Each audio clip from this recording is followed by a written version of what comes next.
तो भी यूरिया डालता है खेतों में। अक्टूबर में भी है, लास्ट बंधाई जब भी उसकी होगी वो यूरिया देता है।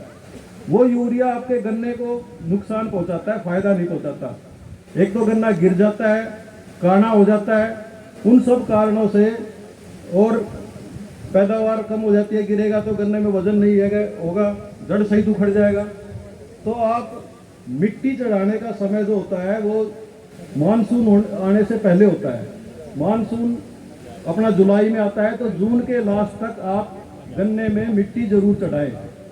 तो आप लोगों ने हमारे फार्म की विजिट की होगी, या आपकी चीनी मिल वाले भी आपको बताते होंगे।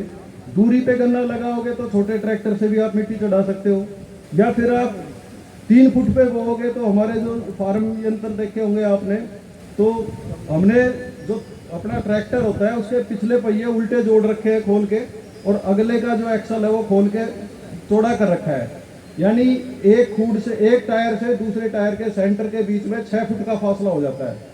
तो अगर हम 3 फुट पे गन्ना बोते हैं तो एक खूड छोड़ के एक खूड उसमें निराई गुड़ाई कर सकते हैं, और मिट्टी भी उसी से चढ़ा लेते हैं हम।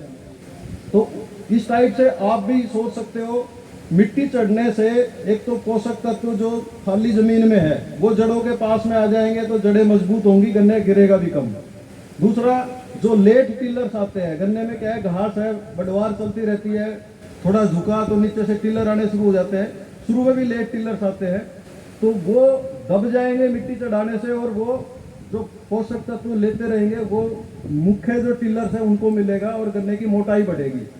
तो ये जरूर करें।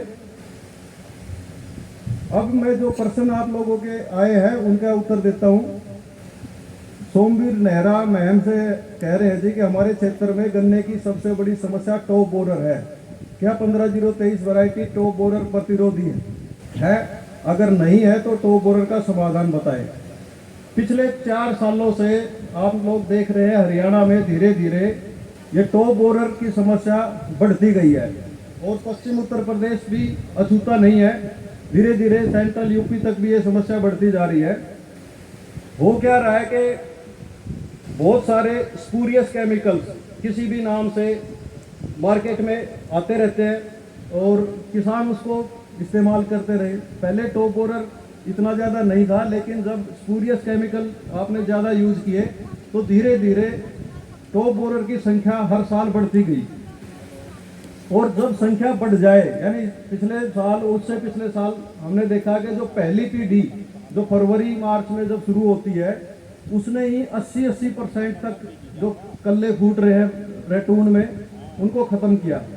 तो जब फर्स्ट जनरेशन टॉप बोरर की है वही इतनी ज़्यादा प्रचुर मात्रा में रही है, पिछले जब हमारी खुद की मतलब नेग्लिजेंसी के कारण, या ज़्यादा खाद देते हम यूरिया, उस सब के कारण से, तो कोई भी केमिकल इतना प्रभावी रहा नहीं जो उसको कंट्रोल कर ले।